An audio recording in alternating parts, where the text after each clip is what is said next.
ขอบพระคุณพระเจ้าขอบคุณคณะธรรมกิจขอบคุณผู้กองสมพงษ์ที่ได้เชิญให้ผมมาแสดงธรรมเทศนาในเช้าวันนี้ I would like to thank God and thank the session and thank Elder Sompong for inviting me to preach today. เราทั้งหลายกำลังอยู่ในช่วงปีใหม่โดยเฉพาะวันนี้เป็นวันตรุษจีนวันที่3หรือชิวซาเพราะฉะนั้นจึงถือโอกาสกล่าวคำว่าซิงเจียอยู่อีสิ่งนี้ควายรักหรือสิ่งนี้หมงอึง And we're still in the season of New Year, and it's also Lunar New Year. So I would like to say what I have just said in Chinese. สวัสดีปีมะเมียหรือปีม้าโดยเฉพาะบ่ายนี้ม้าหลายตัวจะสู้กับเหยี่ยวแล้วก็ต้องดูว่าในที่สุดม้าจะถีบเหยี่ยวตกทะเลหรือเปล่า And this year is a year of the horse according to the Chinese calendar. แต่ไม่แน่ว่าบางทีเหยี่ยวหรือเหยี่ยวทะเลซีฮอคนะฮะอาจจะจิกหัวม้าหนีเข้าป่าไป Okay, he's talking about a seahawk and a horse fighting. I don't think anybody of you will understand that unless you're, Thai and old people and Chinese. อ๋ออเมริกันฟุตบอล พูดถึง Oh, you're talking about Super Bowl. Okay, my bad. So they're talking about Super Bowl. And he's talking about Super Bowl, how the hawk and บรองโก oh my goodness, confusing. Okay. อย่างไรก็ตามวันนี้เมื่อเราดูในปฏิทินของคริสตจักรก็เป็นสัปดาห์อาทิตย์ที่5ของฤดูกาลพระคริสต์ทรงสำแดงหรือ Epiphany Season. This is the 5th week, and which is called the Epiphany season. อีก4สัปดาห์ข้างหน้าเราทั้งหลายจะเข้าสู่ฤดูกาลใหม่คือมหาพจน์ Lent Season. And within the next 4 weeks, we will enter the Lent season. ฤดูกาลมหาพจน์ก็จะเริ่มต้นตั้งแต่วันพุธขี้เถ้าหรือ Ash Wednesday แล้วก็ต่อไป40วัน Which starts on Ash Wednesday and then continues for 40 days. สำหรับปีนี้วันพุธขี้เถ้าตรงกับวันที่5มีนาคม And the Ash Wednesday is the 5th of March for this year. ก่อนที่เราจะถึงฤดูกาลอันสำคัญไม่ว่าจะเป็นฤดูกาลมหาพจน์แล้วก็จะมีการระลึกถึงเกี่ยวกับการทนทุกข์ทรมานซึ่งเป็นช่วงเวลาสำคัญนั้นให้เรามาพิจารณาถึงหัวใจสำคัญของพระกิตติคุณซึ่งเกี่ยวข้องกับเรื่องสักขีพยาน Before we go into the Lent season, let us think about one of the hearts of the gospel, which is being a martyr. หัวข้อเทศนาที่เป็นภาษาอังกฤษอาจเป็นคำที่เราทั้งหลายมีโอกาสคุ้นเคยแต่ว่าเราอาจจะไม่ค่อยทราบความหมายที่แท้จริง The word martyr is some word that many of us might be familiar with, but we might not know the real meaning behind that. คือแม้แต่ฝรั่งเองหากถามว่าอะไรคือมาก็อาจได้รับคำตอบที่ไม่ตรงตามความหมายที่แท้จริงนัก And even people who speak English, when they hear the word martyr, they don't really understand what it means. ความหมายของคำว่ามาก็ซึ่งจะขอนำเสนอในวันนี้มีความหมายว่าสักขีพยาน And the meaning of martyr that I would like to talk today is the meaning of being a witness. คำในภาษาหนึ่งหากมีการแปลเป็นอีกภาษาหนึ่งอาจให้ความหมายที่แตกต่างไม่ตรงกับความหมายของคำเดิม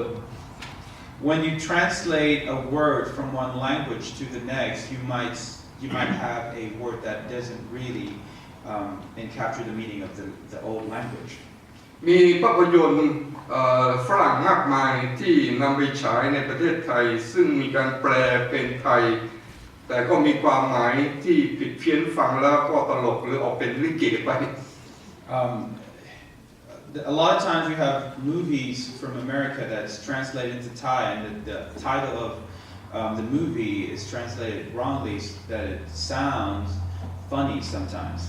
เช่นภาพยนตร์เรื่อง The Passion of Christ ได้มีการแปลในตอนแรกว่าพระเมตตาของพระคริสต์ And for example, there's a movie called The Passion of Christ, and that one was translated in Thai, and Passion translated to something that means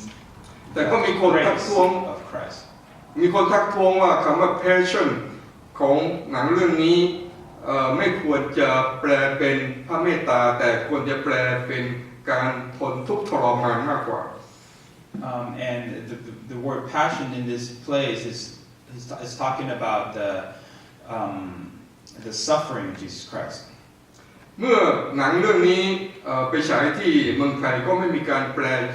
ชื่อหนัง The Passion of Christ คงใช้ชื่อหนังเป็นภาษาอังกฤษคำเดิม So when this movie was being shown in Thailand, they still kept the English name because people were fighting over the meaning. การคงเป็นภาษาเดิมอาจจะดีตรงที่ว่าความหมายเดิมไม่ผิดเพี้ยนไปแต่ถ้าหากว่าใครไม่รู้ความหมายของภาษาเดิมก็อาจจะไม่รู้ว่าหนังเรื่องนี้นั้นมีชื่อเรื่องมีความหมายว่าอย่างไร Keeping the old language is good because you don't sacrifice the meaning, but the people might not understand. If they don't know the language, they might not understand at all what the name means. พระธรรม2 ตอนที่ผู้ปกครองเสรีได้อ่านไปก็มาจากพระคริสตคัมภีร์ฉบับที่เรียกว่าไทยมาตรฐานซึ่งมีข้อความภาษาซึ่งอาจจะแตกต่างจากที่เราทั้งหลายเคยอ่านกันก่อนหน้านี้ And the scripture that was read by Elder Seri was also was from a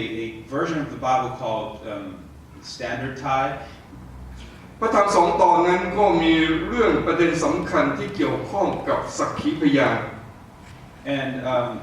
the two parts that he just read have a story about being a witness. สักขีพยานเป็นหัวใจสำคัญของพระธรรมกิจการทั้งเล่มและในชีวิตที่เกี่ยวข้องกับพระกิตติคุณ And being witness is evident in the book of Acts, and it's part of the gospel. แต่ทีนี้เมื่อเรามาพิจารณาเกี่ยวกับภาษาอังกฤษที่เรียกว่ามาร์ทอซึ่งทั่วไปอาจแปลว่าทรมาน Now that we look at the word martyr, which generally could mean, go through suffering,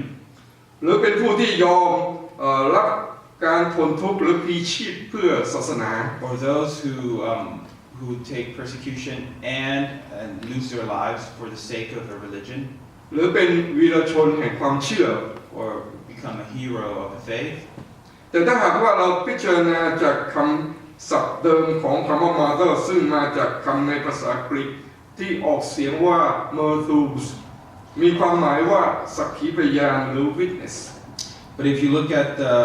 the root of the word of martyr, it comes from the Greek name,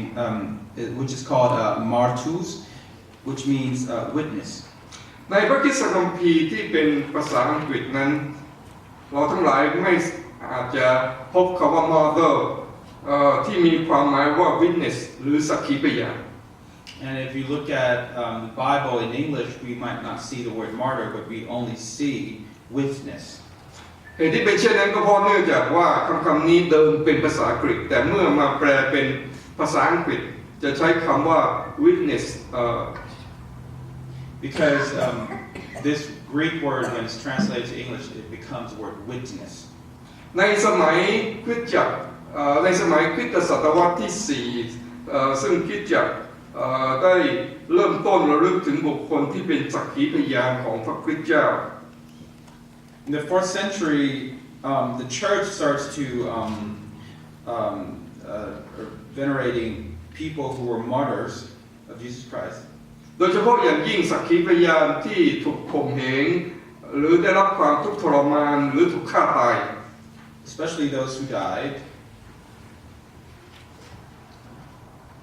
เขาจะใช้คำว่า martyr เรียกหรือยกย่อง บุคคลที่เป็นสักขีพยานของพระเยซูคริสต์เจ้าที่ถูกฆ่าตาย They'll use the word martyr for those people especially. รวมทั้งมีการสร้างโบสถ์ต่างๆ เพื่อระลึกถึงสาวกของพระเยซูที่ถูกทรมานฆ่าตายด้วยการเติมคำว่า martyr หลังชื่อของบุคคลนั้นๆ And also building churches in remembrance of those people who died and putting the word martyr after the name of those people who died. เพราะฉะนั้นคำว่า martyr นั้นจึงเป็นคำที่ใช้กันตั้งแต่นั้นเป็นต้นไปในการเรียกบุคคลที่ยืนหยัดด้วยวาจาและการกระทำของตนตามความเชื่อที่ตนยึดมั่น So martyr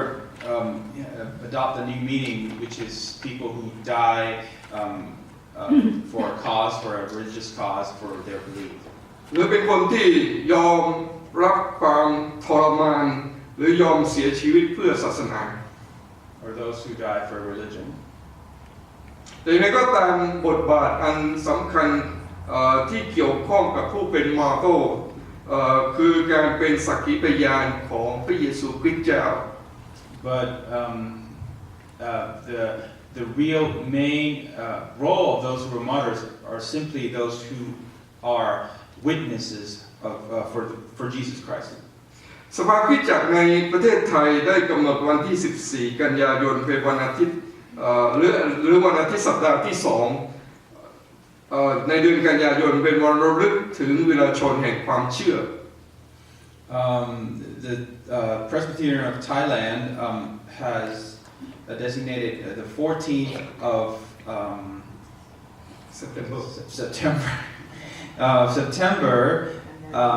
or the second week of September, to be the day of the heroes of the faith. เหตุที่ใช้วันที่ 14 กันยายนก็เพราะเป็นวันที่คริสเตียน2 คนที่มีชื่อว่าหนานชัยและน้อยสุริยะถูกเจ้าเมืองเชียงใหม่ประหารชีวิตที่หมู่บ้านแม่ปูคาอำเภอสันกำแพงจังหวัดเชียงใหม่ And the reason he used this day is because there are two believers, Nan Chai and Noi Surya, who were executed 145 years ago in Chiang Mai. วันนั้นตรงกับวันที่ 14 กันยายนพุทธศักราช 1869 หรือเกือบ 145 ปีที่แล้ว And that day was the 14th of September that they died. จากการ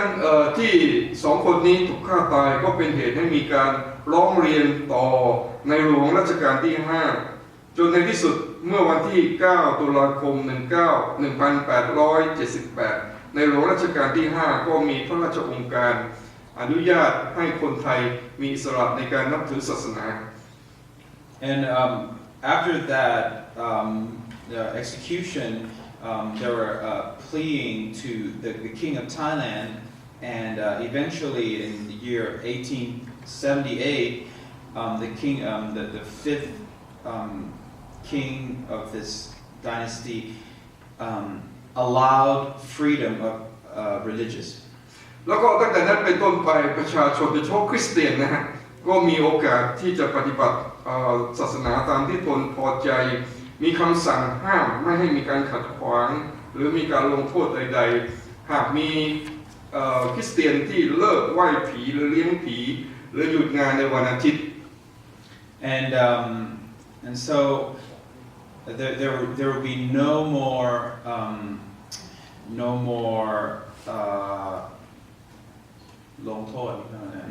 punishment for people who stopped worshiping the ghost and started doing Christianity. แล้วก็เมื่อปีคริสตศักราช 1979 หรือเมื่อประมาณ 35 ปีที่แล้วพี่น้องในสภาคริสตจักรในประเทศไทยก็ได้รวบรวมเงินในการสร้างโบสถ์แม่บุคาที่บ้านแม่บุคาขึ้น And 35 years ago, the brothers and sisters in the Presbyterian Church in Thailand gathered money and started a church in the place where those two heroes died, and they made a church. แล้วก็โบสถ์นี้ปัจจุบันนี้มีชื่อว่าวิจักรสุริยะชัยธรรม เพื่อที่จะเป็นอนุสรณ์ระลึกถึงวีรชนแห่งความเชื่อชื่อหนังชัยและน้อยสุริยะ And the name of this church is Surya Shayatam, and this is the name of the people of the heroes who died, the two men who died. ในหมู่คริสเตียนไทยที่เมืองไทยโดยเฉพาะผู้นำก็ได้มีการบัญญัติคำไทยเพื่อที่จะใช้เรียกคำว่า mother ว่าวีรธรรมชน And within the leaders of the Church of Thailand, we have designated the word Veeratamachon for, which stands for martyr, which stands for people who died as a hero for Christ. พี่น้องแคทอลิกในประเทศไทยได้มีการบัญญัติคำไทยที่แปลจากคำว่า mother ว่ามรณะสักขี And in the Catholic Church in Thailand, they use the word Marana Sakhi for the word martyr. ศาสนาจักรโรมันแคทอลิกได้ยกย่องแม่ชี2 คนกับคริสเตียนอีก5 คนรวม7 คนที่ถูกตำรวจฆ่าตายที่หมู่บ้านสองคอนจังหวัดนครพนม And the Catholic Church venerated 2 nuns and 5 Catholic Christians who were killed by the police in a place in Thailand เหตุการณ์นี้เกิดขึ้น 75 years ago. เหตุการณ์นี้เกิดขึ้นเมื่อวันที่ 16 ธันวาคม คริสตศักราช 1940 หรือเมื่อเกือบ 75 ปีที่แล้วว่าผู้ที่ถูกฆ่าตาย7 คนนี้ถูกฆ่าตายในลักษณะมาโรหรือมรณะสักขี And these people, the way they were killed, they fit in the categories of martyrs. แล้วก็วันที่ 16 ธันวาคมของทุกปีพี่น้องแคทอลิกจะจัดให้มีการสมโภชระลึกถึงมรณะสักขี2 คอน And on